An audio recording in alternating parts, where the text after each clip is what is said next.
Tem um comediante americano, comediante na verdade é um youtuber que ele comenta vídeos engraçados, essas coisas, e eu tenho me divertido assistindo algumas coisas, sabe? Ele seleciona memes e tudo e faz uns programas divertidos. Não sou só eu, tem mais umas duas, três, uns dois, três casais aqui na igreja que pegaram um gosto por isso depois que eu indiquei. E o mais engraçado de tudo é que toda vez que eu assisto com a Adriana a Adriana comenta o quão parecido ele é com o Pedro Lott, com o diácono Pedro Lott. É botar um boné invertido na cabeça do Pedro Lott e ele podia apresentar ele no programa. Mas ele tem uma frase que ele fala que é muito comum nos Estados Unidos. Quando você vê uma coisa que é muito maldade, sabe no Brasil quando a gente vê uma coisa e fala, ai que maldade, mas é meio com ironia, tipo assim, você viu uma coisa, alguém deu uma topada e era alguém que você queria ver se estrepar, a pessoa deu uma topada, você dá uma risada, fala, ai que maldade dessa risada. Nos Estados Unidos, a frase é, você vai pro inferno por causa disso. Então, alguém cai, tem um acidente, e você dá risada, ele fala, cara, você vai pro inferno se você viu disso. É uma expressão americana, e ele usa de vez em quando. E essa semana eu fui confrontado com uma imagem, quase que na minha parte americana, que veio na minha cabeça, David, you're going to hell for that, você vai pro inferno porque você está rindo disso. Porque eu sabia que tinha uma crueldade implícita em dar risada. Mas eu estou com um coração muito pesado com o que eu estou vendo acontecer lá em Israel agora. E pior, eu estou com um coração muito pesado de ver pessoas defendendo o indefensável e ver crentes esquecendo até mesmo nossos símbolos de fé, seguindo as Santas Escrituras, que são a base dos nossos símbolos de fé, falam de orar pelo povo judeu e pela conversão deles. Porque a gente sabe que um dos sinais finais da vida de Cristo é o avivamento que vai haver entre aquele povo, que era o povo original da aliança da árvore do tronco no qual nós fomos enxertados. Então, quando eu vejo esse tipo de conflito que está acontecendo lá, me corta o coração. E a cena que eu vi, que eu sei que não vou para o inferno por causa dela, literalmente, porque Cristo me perdoe, eu tenho pecados muito piores que foram perdoados por Ele. Mas que eu senti aquela mistura de uma certa risada e ao mesmo tempo. É uma cena que foi apropriadamente chamada, na chamadinha do vídeo, dizia, quem é o Senhor dos ventos? Quem é o Senhor dos ventos? Eu falo do vento como espírito que vem, do espírito como vento, vem de um lado, Deus é o Senhor dos ventos, acalma a tempestade. E o que a cena mostrava era um grupo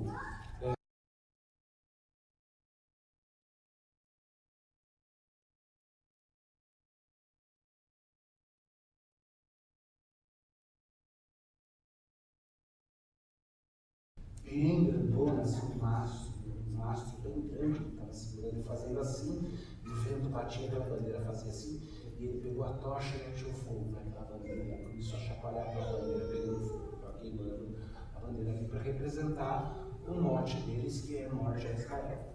Tá? E nesse momento, o vento mudou de direção e aquela bandeira em chama veio para cima dele e dos outros que estavam ali, e eles pegaram fogo. E vocês riram. Vocês vão para o inferno, hein?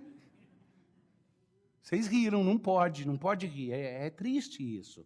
Nunca eu quero rir de alguém se queimando ou se machucando. Apesar de saber que Deus condenará ao fogo eterno aqueles que não forem redimidos por Cristo, dentre os quais estaria eu se Deus não tivesse me buscado. Tá?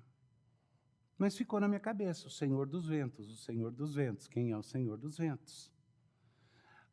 O problema é que a nossa visão de Deus e a nossa visão da atuação dele na história precisa de um corretivo urgente. Porque a gente não leva muito a sério. A gente pensa na ação divina, mas a gente não pensa que Deus está controlando cada momento da história de uma forma forte e segura. A gente pensa na ação divina como uma influência lá por trás, algo que está permeante ou algo que está lá acontecendo por trás dos cenários, mas que dificilmente mete o dedo e mexe nas coisas aqui de forma direta. Mas a ação de Deus, muitas vezes, é direta no mundo. E a condução dele da história é de forma muito concreta. E muito direta. Na verdade, não é uma intervenção, é a condução da história. Até da sua. Com certeza já houve algum momento na sua vida no qual você implorou a Deus por uma intervenção direta, pediu a Ele um milagre, e aconteceu. E qual não foi seu susto de falar, aconteceu mesmo. Porque lá no fundo não esperava. Meio da floresta amazônica, meio não, lá para o canto, já para o lado do extremo oeste, onde o Rio Negro começa lá, tá? Região bem distante, no meio dos índios Apurinã, com quem eu tive o privilégio de passar um tempo morando lá na aldeia com eles. E a gente tinha ido lá para construir uma pista de pouso para as missionárias nossas, que estavam lá traduzindo a Bíblia para a linguagem daqueles índios, codificando a linguagem deles e criando uma língua escrita para eles. Elas tinham que ir de barco, era de Manaus até lá, eram 4, 5 dias de barco para subir. Então, quando alguém tinha um problema, ficava doente, não dava para...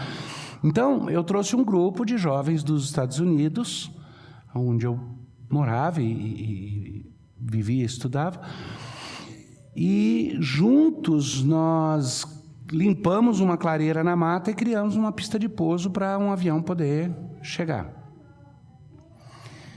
Mas antes disso, era barco ou, no período das águas, quando estava tudo inundado, dava para vir com hidroavião.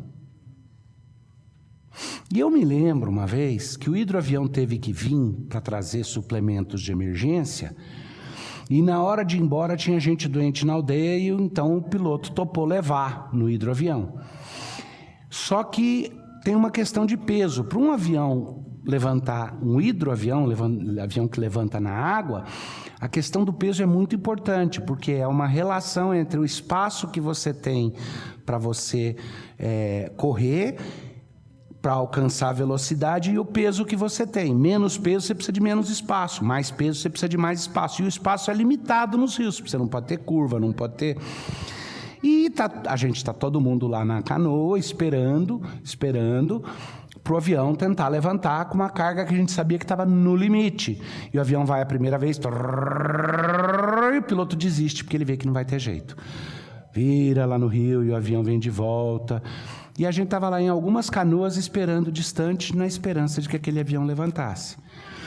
Aí, quando o avião tentou a segunda vez, acho que já era a terceira vez, uma das pessoas juntos falou, bom, a gente precisa orar e pedir a Deus que levante esse avião, né? E a gente orou. Se não me falha a memória, porque foi há bastante tempo atrás, mais do que grande parte de vocês tem de idade, eu acho que fui eu que orei e pedi a Deus, Senhor, faz um milagre, levanta esse avião, manda o vento propício, faz com que esse avião consiga levantar para socorrer essas pessoas necessitadas. E o avião virou e foi. E levantou e conseguiu.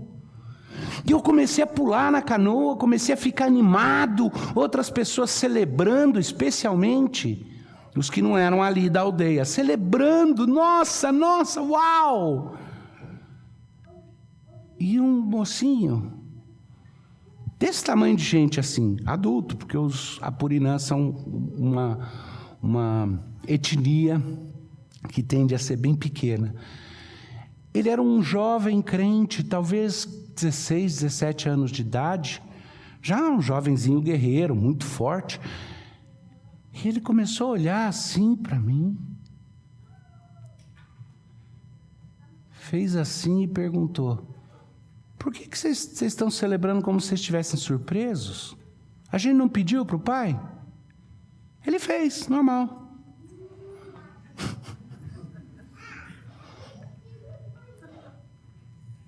Pensa o quanto na vida da gente a nossa perspectiva das coisas é essa. Se Deus faz uma ação extraordinária, a gente deve celebrar, deve se alegrar. Mas não se alegrar como se fosse algo assim tão impossível ou fora do normal. Nossa perspectiva a respeito da ação divina é fraca. Especialmente no que diz respeito à história. A gente acha, por exemplo, que o que está acontecendo no Brasil agora é meramente jogo humano de poder. A gente acha que é conflitos humanos que estão acontecendo, como se o governo de Deus sobre as coisas fosse tão distante a ponto de ser insignificante, ou pelo menos desconsiderado. Mas nós desconsideramos a ação divina para nosso próprio risco. Porque Ele está constantemente agindo. Porque o que existe é luz e trevas combatendo. Porque existem principados e potestades, poderes espirituais, maus e bons, a serviço de Deus ou contrários a Deus, ainda que a serviço dele também no final das contas. Porque são aqueles que Ele mesmo cria para manifestar sua ira e retribuição. Mas existe uma história, uma meta-história acontecendo que não é só humana. E Deus está conduzindo as coisas para os propósitos dele. E o que eu quero hoje é abrir um pouco o olho de vocês para entender que o momento histórico que estamos vivendo é parte de uma sequência que a Bíblia estabelece e declara com toda clareza. Deixa eu ler com vocês aqui, se você quiser acompanhar, abre a sua Bíblia. No livro do profeta Daniel.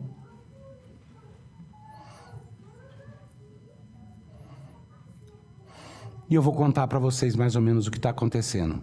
Nabucodonosor, é comum quando pessoas chegam ao ápice do seu poder, que elas comecem a refletir a respeito do que vem depois.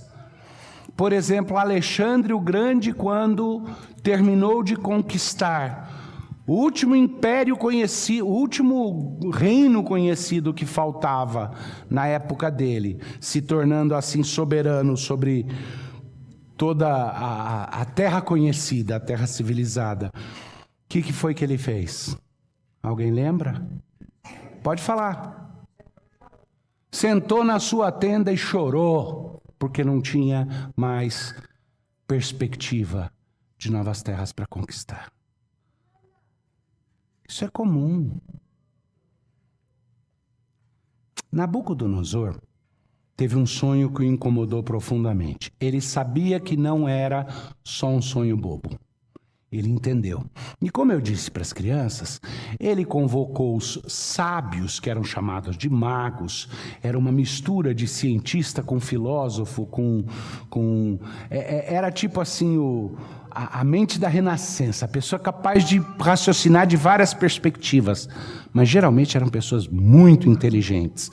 Ao mesmo tempo, pessoas que, para a manutenção do seu poder e da sua influência, sempre estavam dispostos a fazer os engodos, desde a prestidigitação para fingir que era mágica, até os enganos intelectuais. Afinal de contas, na nossa cabeça, outro erro grave que a gente comete, os povos antigos eram primitivos e mais burros que nós. Né? Não eram pessoas como nós, e alguns deles tiveram capacidade de fazer coisas que nós nem contemplamos. Tá?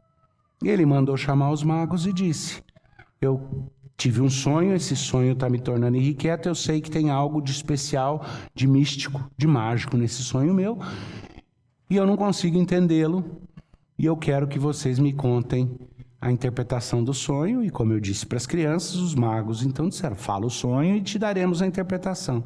Assim até Freud interpreta os sonhos. Você conta para ele, ele acha os pontinhos,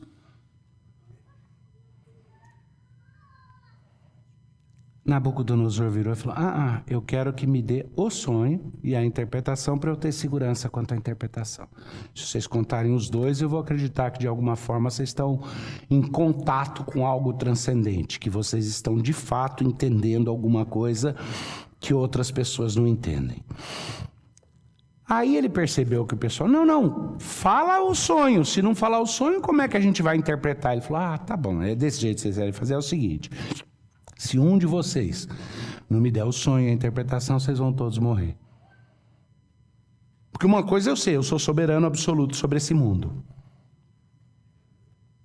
E eu vou matar todos vocês. Aí entrou naquele desespero. Eu imagino que os mais espertos de todos já tinham feito a trouxinha e fugido. Mas o reino dele se espalhava por todas as províncias. Tá?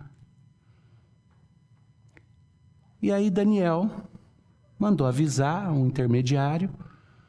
Olha, para salvar a vida de todos os sábios do rei, dentre os quais estou eu e os meus colegas, meus queridos, ele mandou então Arioque explicar ao rei que ele iria responder. E ele chamou Ananias, Misael e Azarias, que eram os 3 amigos dele. Preguei recentemente sobre eles na fogueira. Sadraque, Mesaque e Abdênego eram os nomes babilônicos que eles receberam. Esses eram os nomes deles, judeus.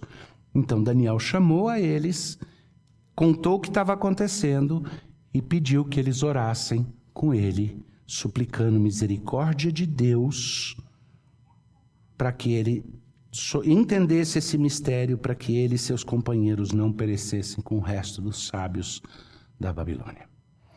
Vamos lá, primeiro, aqueles supostos sábios da Babilônia eram, para todos os efeitos, ímpios, não faziam parte do povo de Deus, eram idólatras, místicos, mas a morte deles incluiria o perecer desses 4 homens e de outros homens bons, tementes a Deus. Então eles sentem a necessidade de uma ação que impeça que, por causa do perecimento de homens maus, que talvez merecessem perecer, pereçam também pessoas boas. A nossa ação muitas vezes deve, na sociedade, levar em conta que mesmo que a gente saiba que é justa a punição que Deus dá sobre aqueles que o desprezam, muitas vezes é justo que a gente peça a Deus o livramento até deles, para que seja livrada também a igreja. Essa é a nossa discussão sobre liberdade religiosa. Eu quero que quem pratica uma religião que eu acho abominável diante de Deus, do ponto de vista minha crença na palavra de Deus, e espero que isso daqui não dê processo por crime de religioso, mas eu lutaria pelo direito de alguém que tem uma crença contrária à palavra de Deus, como eu creio ser, por exemplo, a Umbanda. Mas eu lutaria pelo direito daqueles que querem sustentar aquilo, porque eu entendo que o meu direito de sustentar a minha crença na sociedade geral está atrelado ao direito de ser estendido também a outros com suas crenças religiosas. Essa é a base do princípio da liberdade religiosa. Por isso que só o protestantismo tem uma base boa, o cristianismo, na verdade, tanto protestante quanto de outras formas, tem uma base adequada para lutar pela liberdade religiosa, até dos outros. Mas o que acontece aqui é que Daniel pede a oração dos colegas, eles oram e Deus responde. E não há muita surpresa. Há momentos no livro de Daniel no qual nós vemos respostas de Deus que nos dão um pequeno vislumbre de lutas acontecendo lá atrás. Por exemplo, numa outra visão que Deus dá a resposta, Daniel ora intercedendo e pedindo a Deus, e um anjo de Deus, enviado de Deus, chega cansado, batendo as asas e rufando, e diz para ele: desculpa a demora em vir te responder, quando você orou, saiu a ordem do céu para que eu viesse. Mas no caminho daqui, o anjo mau da Pérsia tentou me parar e eu precisei chamar reforço para a gente descer o couro naquele anjo, e aí a gente conseguiu dominar ele, bater nele, e então eu estou aqui para te dar mensagem. Não sou interessante isso? Não sou assim fora do ordinário, né? Primeiro anjo brigando assim, mas é a palavra de Deus. E o que está acontecendo aqui? Daniel ora e então o Senhor Deus responde. Versículo 19. Então foi revelado o mistério a Daniel numa visão de noite. Daniel bendisse o Deus do céu. Disse Daniel: seja bendito o nome do Senhor de eternidade a eternidade, porque dele é a sabedoria e o poder. É ele quem muda o tempo e as estações. Remove reis e estabelece reis. Ele dá sabedoria aos sábios e entendimento aos inteligentes. Quando Daniel faz essas declarações, ele está falando do governo de Deus sobre a igreja, não é? É Deus que na igreja faz o que Ele quer. Tinha uma musiquinha quando eu era criança, que alguns de vocês devem lembrar, que era assim: quem manda no terreiro é Ogum, quem manda no universo é Oxalá, o homem chegou à lua, porque Deus deu colher de chá. A música misturava tudo, né? Era o samba do irmão doido. Mas a nossa tendência é pensar que Deus está lidando primariamente com a igreja e com os seus, que o reino de Deus acontece paralelo ou alheio ao reino dos homens. Mas aqui, quando Daniel declara: é ele quem muda o tempo e as estações, remove reis e estabelece reis, ele não está falando de reis cristãos. Ele está falando, é ele que levanta governos, levanta civilizações e tira civilizações. É ele quem governa a meta-história. E é ele que dá sabedoria aos sábios e entendimento aos inteligentes. Os crentes, né? Ali está falando dos sábios e dos inteligentes, só crentes, né? Não. É ele quem dá sabedoria aos sábios. É ele que dá entendimento aos inteligentes no mundo todo para que esses possam cumprir os propósitos que ele determinou. Ele revela o profundo e o escondido, conhece o que está em trevas e com ele mora a luz. A ti, ó Deus de meus pais, eu te rendo graças e te louvo, porque me deste sabedoria e poder. E agora me fizeste saber o que te pedimos, porque nos fizeste saber esse caso do rei. Aí Daniel foi procurar Arioque, por isso Daniel foi ter com Arioque, o qual o rei tinha constituído para exterminar os sábios da Babilônia. Entrou e disse: não mate os sábios da Babilônia, introduza-me na presença do rei e revelarei ao rei a interpretação. Então Arioque depressa introduziu Daniel na presença do rei e lhe disse: achei um dentre os filhos dos cativos de Judá, o qual revelará ao rei a interpretação. Respondeu o rei e disse a Daniel, cujo nome era Beltsazar, o nome babilônico dele: podes tu fazer-me saber o que vi no sonho e a sua interpretação? E Daniel então responde na presença do rei, versículo 27. O mistério que o rei exige, nem encantadores, nem magos, nem astrólogos o podem revelar ao rei.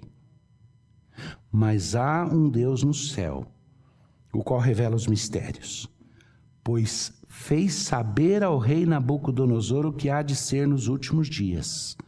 Não é à toa que o senhor está com esse sentimento de que é algo muito mais especial do que um mero sonho comum.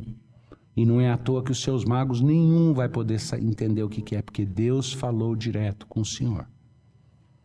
É Ele quem levanta, é Ele quem derruba. Nabucodonosor não era um salvo. No máximo ele se tornou um pouco temente a Deus, mas ainda assim andou dando cada escorregão, cada coisa que ele fazia, foi punido por Deus. Nunca, nada na Bíblia indica que ele tenha sido um eleito, mas em alguns momentos ele ficou com medo de Deus. E nesse momento Daniel fala: o Senhor Deus fez saber ao rei Nabucodonosor o que há de ser nos últimos dias. O teu sonho e as visões da tua cabeça quando estavas no teu leito são estas. Estando tu, ó rei, no teu leito, surgiram-te pensamentos a respeito do que há de ser depois disso.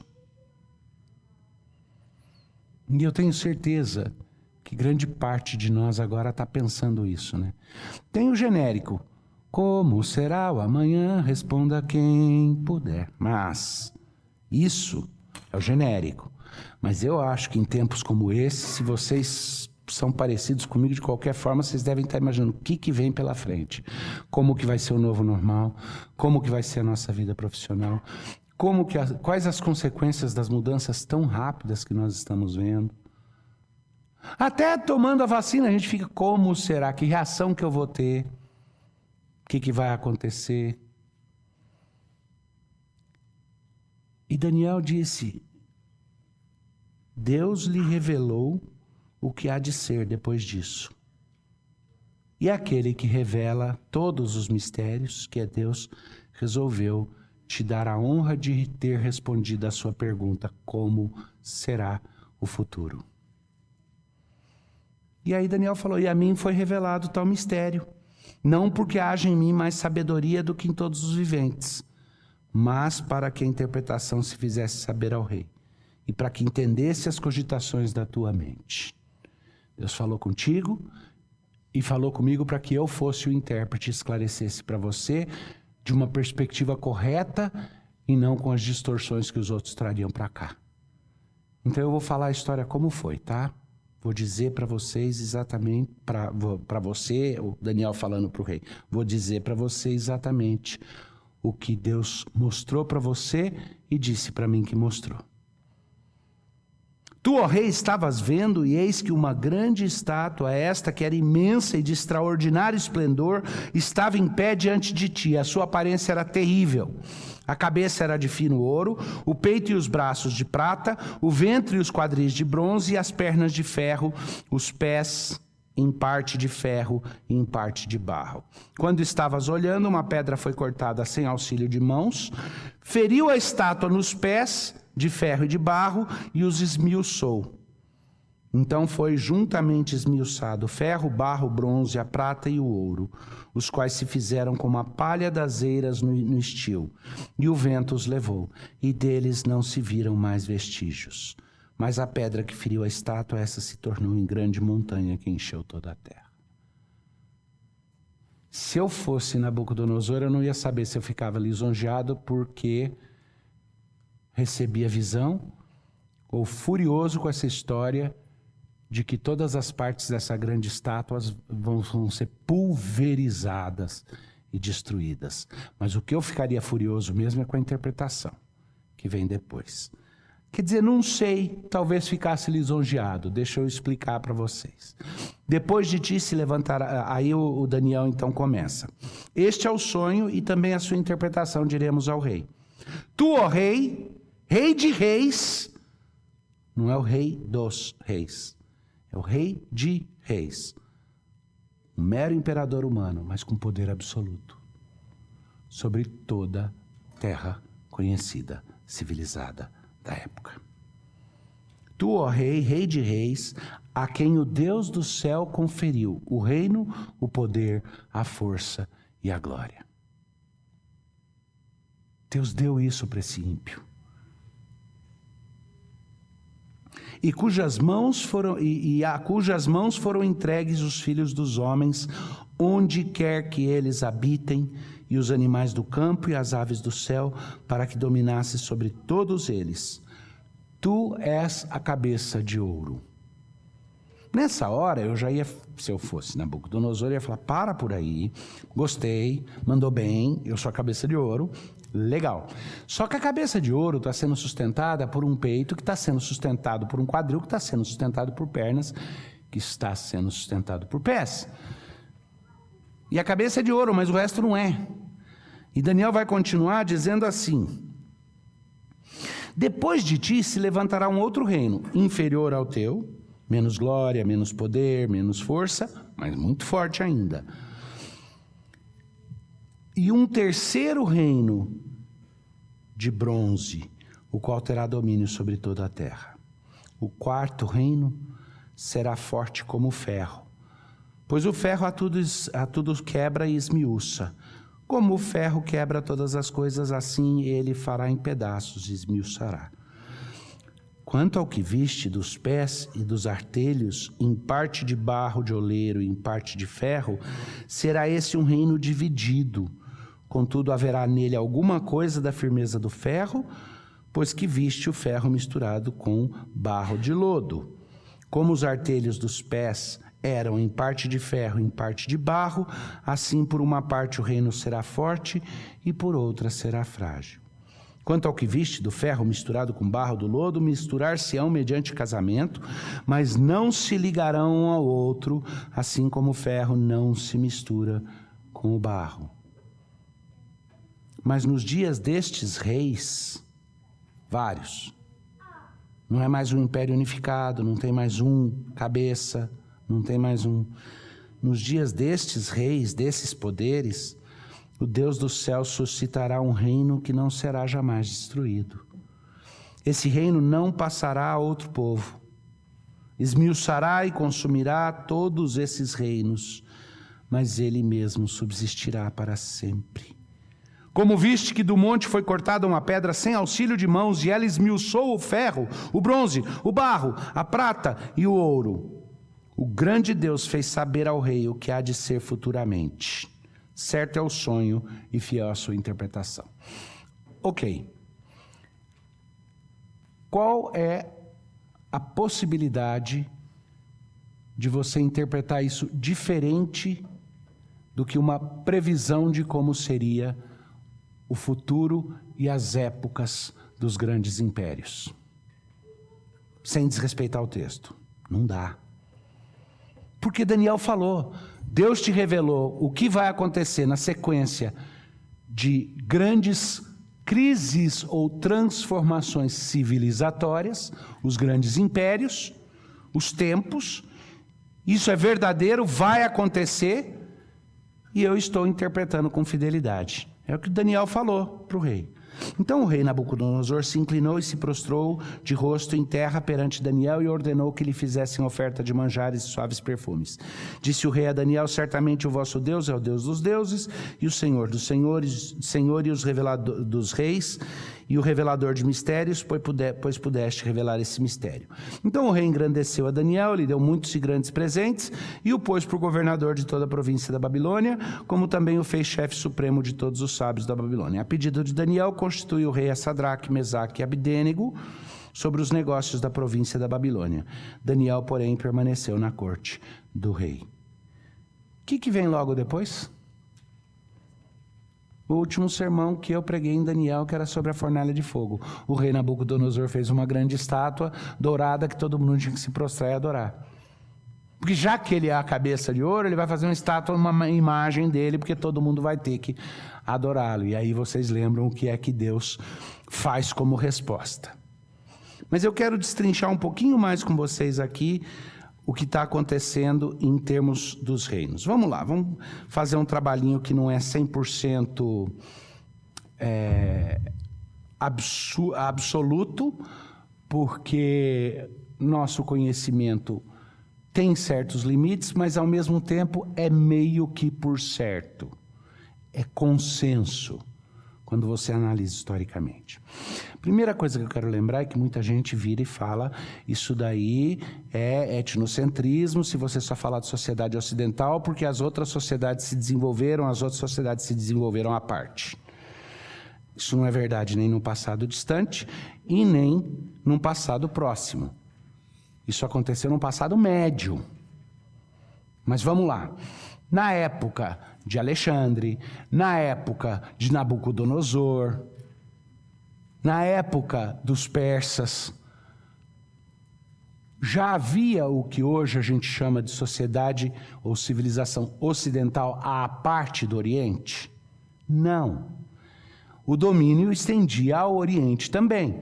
Houve outros grandes imperadores. Muita gente fala, mas Gengis Khan não é contado e ele, na verdade, foi um grandíssimo imperador. O tipo de domínio que ele exerceu foi muito forte, mas foi mais regional. Não foi local, mas foi regional. O que acontece com alguns desses impérios é que havia uma universalidade não apenas do poderio militar, mas da imposição cultural. Então a gente vira e fala, mas a China, por exemplo, nunca foi, na verdade, dominada pela civilização ocidental. Ah, é? Até a Revolução Chinesa, a China era o quê? Colônia de quem? Ah, não, mas ela tinha uma cultura que existiu antes. Sim, mas uma cultura que tinha intercâmbio constante com o resto do mundo.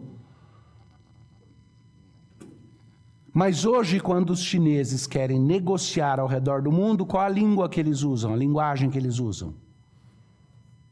Inglês, não é o mandarim, a língua internacional, a língua franca do comércio, ainda. Inglês. E do mesmo jeito dá para pegar outros lugares. Então você vai lá e pega uma cultura, por exemplo, na Indonésia, toda uma cultura do sudoeste asiático. Mas eles foram colônia dos holandeses por muito tempo. A nação foi formada depois da concepção ocidental de nação, porque antes cada ilha era independente, ela foi formada. Então, existem vários aspectos no qual, quando você discute um grande império de dominação universal, não é uma discussão de hegemonia cultural só no sentido da interpretação que você está fazendo hoje. Tem vários fatores que fazem a diferenciação entre forças, poderes, que se estendem, tem dominação regional, mas os mega ou macro movimentos no qual você tem impérios realmente de natureza universal. O Império Babilônico, Nabucodonosor, claramente a palavra de Deus diz, esse é o seu. Qual a duração? O Império Babilônico começa lá 600 anos antes de Cristo, tá? E ele vai, de certa forma, durar aí até 540, por aí, antes de Cristo. É basicamente Nabucodonosor e a prole dele. E é o tempo que dura. Esse poderio completo, essa dominação completa. Babilônia como a capital do mundo. O próximo reino, que é descrito ali, é exatamente o que vem e toma o poder da Babilônia e assume governança, o governo de todo mundo conhecido, que era o Império Persa, tá? Que em 539 a.C., toma basicamente o poder e tudo que era da Babilônia vira deles. Grande diferença entre o Império Babilônico e o Império Persa é que o Império Babilônico tinha uma fineza em termos de cultura, de preciosidade, que o Império Persa começa a perder. Ele é mais politizado, ele é mais confuso, ele está um pouco mais... Nabucodonosor podia ser assim, manda matar todo mundo, mas ele era o cara que de repente virava e falava, seu Deus é verdadeiro, eu me prostro diante dele. O Império Persa, certas mesquinhezas começam a ficar muito claro, e você lê a história do Império Persa, isso é óbvio. E ele não dura muito tempo também não. O Império Persa vai durar aí um pouquinho mais do que o Império Babilônico, não muito, mas ele vai dar lugar a um novo império, que depois fica até dividido, que é o Império Grego, que é com Alexandre e com a conquista dele, onde ele, a partir de 330, 331, ele alcança uma hegemonia imperial e governa o mundo. Só que, logo que ele vai embora, divide, e você tem ali os generais que dividem o governo entre ele. Daniel lida com duas profecias que revelam o paradigma da história da humanidade. Essa do Nabucodonosor e um outro sonho, que é aquele que eu falei que o anjo chega cansado, batendo as asas e rufando, que é um sonho de animais, que também fala disso. No outro é mais específico, no outro chega a falar do império partido em 4, tá? Disso que acontece dentro do período grego. Só que você vê, os babilônicos deixaram um impacto cultural muito grande na gente. Por exemplo, o Código de Hammurabi, assim como a própria Bíblia, e eu creio que Hammurabi foi influenciado pela lei, mas o Código de Hammurabi hoje ainda é reconhecido como um dos primeiros códigos que estabeleceu a ideia de que nações têm que ter leis comerciais, de que impérios têm que ter leis comerciais e tudo. Então tem uma herança toda que vem da Babilônia, da antiga Babilônia, que chega até hoje na gente. Tem uma herança forte também do Império Persa, dos Medos e dos Persas, que chega até hoje também. Em termos jurídicos, em termos de alguns aspectos de ciência, arquitetura, navegação. Mas o Império Grego já começa a deixar um legado mais forte para a gente. Interessante que ele era mais fraco, tá? Representado pelo bronze aí. Mas ele deixou heranças muito fortes naquilo que nós somos hoje, especialmente na área filosófica, tá? Científica também, mas mais filosófica. E aí, o próximo império, aí é o império, o período de dominação da cultura grega. Culturalmente, o helenismo vai permanecer até para o período do próprio Novo Testamento, mas em termos de dominação surge um novo garoto no cenário que é muito forte, muito bruto e que domina com mão de ferro, porque literalmente representa o ferro, que é o Império Romano. O Império Romano, a partir de 150, 160 anos antes de Cristo, ele substitui como força hegemônica o Império Grego, o período grego, e ele domina literalmente grande parte do mundo conhecido e domina com mão de ferro, com brutalidade, esmiuça tudo. Ele chega e absorve as culturas. Isso vai até 470 e pouco, 476, uma data boa para se marcar, onde o Império Romano ainda mantém o seu poderio. Durou bastante, né? Nesse tempo você tinha não só a Europa, mas Europa, África, há indicações de que eles chegaram em outros lugares mais distantes.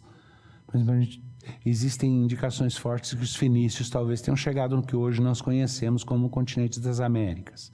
Tá? Tem várias coisas curiosas dessas, mas o interessante é que o Império Romano aí é caracterizado pela sua força bruta. O que veio depois do Império Romano? Aquilo que é dividido, que é uma mistura de barro com ferro. É a nossa civilização ocidental. Ela é baseada no quê? Ela herdou de todos esses impérios várias coisas. Do helenismo, ela herdou uma paixão pela suposta racionalidade, tá? Uma fuga do misticismo no sentido de uma racionalidade mais, que a gente chama de racionalidade ocidental, com a ciência e tudo isso, e misturado com o barro. Num certo sentido, a própria cristandade acaba virando um barro que se mistura com o Império Romano. Lembra que barro, a gente tende a pensar que barro é coisa ruim, mas nem sempre, muitas vezes, biblicamente, o barro é aquilo que não é cortado por mãos humanas, assim como a terra, e o ser humano foi criado do barro. Mas o que importa é que, junto com essa civilização herdeira do Império Romano, há uma mistura por meio de miscigenação, que a gente não sabe se é física ou se é a miscigenação cultural, mas surge uma nova cultura que tem algumas características do ferro e algumas fragilidades do barro. E eu já vi gente virar e falar, mas isso daí não leva em conta, por exemplo, o Império Otomano. Claro que leva, é parte da mistura, é barro e ferro ali misturado. O ponto que Deus estava revelando para Nabucodonosor e o ponto que nós não podemos ignorar, se não colocamos a nós mesmos no risco de ler uma história totalmente deturpada, de acreditar como eu acreditava quando era menininho, que houve aquele discurso tal do laços fora soldado das cortes portuguesas, eu achava que lá tinha sido registrado, sei lá se tinha sido gravado ou pelo menos alguém transcreveu. Igual não foi a surpresa descobrir que isso daí é o nosso floreio poético. Nós estamos interpretando a história da humanidade, o que está acontecendo hoje, sem levar em conta o que o Criador deixou muito claro e revelou ao ímpio Nabucodonosor. E por intermédio de Daniel trouxe a interpretação que resta até nós hoje. Nós vivemos o reino dividido da civilização ocidental. Não, mas aí eu tô sendo etnocêntrico porque eu estou considerando que a civilização ocidental é tudo. Não estou. É aquilo que eu falei. O Império Romano, o Império Britânico se orgulhava no século XIX de dizer que o sol nunca se punha sobre a Inglaterra, porque ele tinha colônias que ele dominava até o outro resto do mundo. Mais da metade de vocês aqui estava vivo quando a Inglaterra ainda dominava a parte da China. Hong Kong era inglês. O pessoal que nascia em Hong Kong tinha direitos como cidadãos americanos, ingleses. Não eram cidadãos, mas tinham direitos semelhantes, porque era uma colônia inglesa. A Austrália foi uma colônia inglesa. O Brasil foi uma colônia de Portugal. Os Estados Unidos, uma colônia da Inglaterra. E aí vai. E a gente sempre se fixa, porque o nosso senso de justiça fica aguçado, e a gente diz, está desconsiderando culturas riquíssimas, culturas muito profundas e tudo. E eu já vi o argumento, esse é curioso, já vi o argumento de alguém virar e falar, mas a cultura chinesa era muito superior. E aí alguém virar e falar assim, por que então ela foi sobrepujada pela cultura ocidental? Se era tão superior, por que ela foi? Porque a gente não está falando de fazer uma avaliação boazinha do que eu gosto mais ou menos ou do respeito mútuo. Estamos falando de geopolítica, onde, no final das contas, quem domina, de alguma forma, provou sua superioridade, quer pela força do ferro, quer pelo lustro do ouro, ou pelas possibilidades e características da prata. O fato é que a civilização ocidental, com elementos de cristianismo no meio, elementos que são resquícios do velho paganismo, ela sobreviveu por muito tempo. E ela veio depois do Império Romano e, de certa forma, trouxe a nossa civilização até aqui. Mas desde o final do Império Romano, quando os pés de barro começam, pés de mistura de barro e de ferro começam a ser formados, Deus está pegando uma pedra que Ele cortou, não com mãos humanas, mas Ele cortou e fazendo com que ela cresça e tome toda a terra. E essa é a igreja. E a igreja está aqui para subverter a ordem da sequência dos impérios, da pseudo-dominação humana. Mas não somos nós que vamos fazer isso, que vamos pegar em armas e sair fazer isso. É aquele que foi feito não por mãos humanas. É aquele Cristo, Deus e homem, e gerado no ventre de Maria pelo Espírito Santo, e eternamente existente com o Pai, como segunda pessoa da Trindade. Ele é a rocha que esmiuça, que vira um pedaço cortado da montanha que eventualmente cresce e enche toda a terra. É o reino de Cristo, é o reinado de Cristo. Quando Nabucodonosor responde a tudo isso, dizendo realmente o Deus de Daniel é o Senhor dos reis, Ele é o Deus dos deuses, naquele momento ele teve a clareza de perceber que o final de tudo isso é a pedra. Agora vamos lá, o que isso significa para a gente de forma bem prática? Primeiro, corrija sua visão da história. Você faz parte do povo daquele cujo propósito não é a salvação ou a preservação da sociedade, nem mesmo da civilização ocidental. É a destruição de qualquer império humano, para que Cristo reine com clareza. Eu oro, como Daniel orava para que Nabucodonosor agisse bem.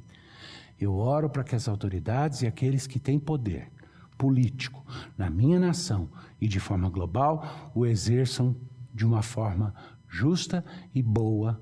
Eu oro até pela paz deles, pelo bem-estar deles, para que eles não me oprimam e não oprimam a igreja. Mas eu tenho ciência de que é uma questão de tempo. E eu não tenho ilusões. A igreja é uma ameaça. Se não for, ela não merece ser chamada igreja. Porque ela foi colocada aqui como o corpo de Cristo. E é mediante o corpo dele que ele atinge. Ele é que faz, mas que ele atinge nos pés de toda cultura que se levanta em altivez contra Deus.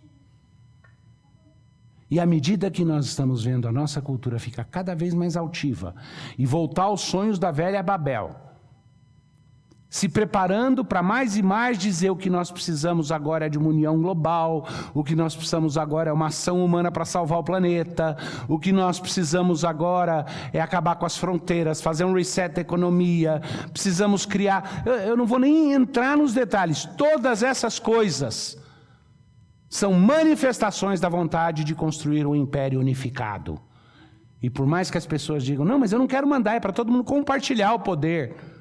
Não existe isso. Quando você unifica, você precisa de um cabeça. Nós temos um cabeça, Cristo cabeça da igreja. E por isso somos um corpo unificado. Braços e pernas e dedos, nariz, olho, boca, cada um servindo uma função diferente. Tanto no sentido individual, quanto no sentido das várias partes do corpo de Cristo espalhadas sobre a terra. Mas um corpo unificado. E esse mundo está falando do tipo de unificação, não debaixo do senhorio de Cristo, mas debaixo de uma autoridade humana final. E ele não percebe que ele é um pé fedorento, que tem um pouco do ferro ainda restante, mas muito lodo e muito barro. E está sendo esmiuçado. Nós estamos experimentando uma crise civilizatória. Eu não posso dizer isso, eu não posso pegar e mostrar como biblicamente você não tem alternativa e vai ter que aceitar o que eu falei. Esse último ponto, estamos vivendo a crise civilizatória. Mas como servo de Deus, com alguma capacidade de olhar, ver o que a Bíblia fala e aplicar isso, extrapolando para a realidade que vivemos, eu não consigo ver outra possibilidade, se não crer que estamos experimentando, sim, uma crise civilizatória. Não sei se estamos no começo ou no começo do fim dessa crise. Mas a Bíblia diz que vai acontecer essa crise, não tem surpresa aqui, nenhum de nós deveria ficar pulando na canoa que nem o Davi, gritando, viva, nossa, olha mesmo, aconteceu. Devíamos ser como aquele índiozinho e dizer, é isso que a gente está esperando, sem novidade aqui. A única novidade é que Deus está nos chamando para estarmos preparados para esse momento. Não só preparados para o momento do cataclisma, porque esse a gente não sabe, esse pode estar 1, 2 gerações para frente, não tem jeito. Mas preparado para viver este momento que Deus nos colocou, como Daniel, que dobrou os joelhos e pediu, Deus me dá sabedoria para eu entender a tua revelação do que está acontecendo e do que é demandado de mim. Nossa ação nesse momento é buscar ao Senhor, proteger uns aos outros, proteger a comunidade da fé e continuar salgando a nossa sociedade na medida do possível.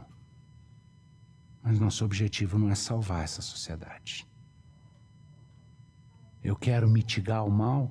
Quero, porque ganha tempo. Eu rogo a Deus que impeça a deterioração das instituições? Sim, porque isso ganha tempo para que a igreja faça o seu trabalho. Mas não me surpreende nem um pouco quando Deus resolve apressar algumas dessas coisas. E eu não tenho ilusão, a grande ameaça é o corpo de Cristo. É o Evangelho, é a igreja.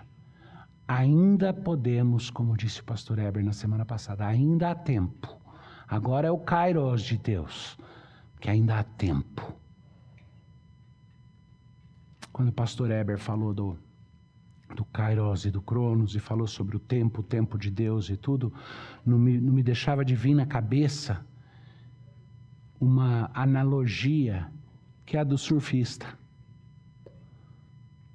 O surfista sabe que as marés são medidas, existe um cronos das marés. Você pode até ter uma tábua, uma tabela de marés, que hora máxima, que hora baixa, tudo é previsível, há uma sequência natural das marés. Mas a onda em si é um kairos. Para o surfista, a onda é um kairos. Ele vai com a sua prancha e ele espera a onda certa e é tudo a respeito do timing, de entrar naquela onda no momento certinho para que ela o carregue até a praia ou dê uma viagem bem gostosa. Tá? Esse é um momento de Kairos de Deus. Não deixa passar essa onda. Vão ter várias ondas e oportunidades para a gente agora nesse tempo. Entenda que a sabedoria de Deus, a gente entender o momento que está vivendo.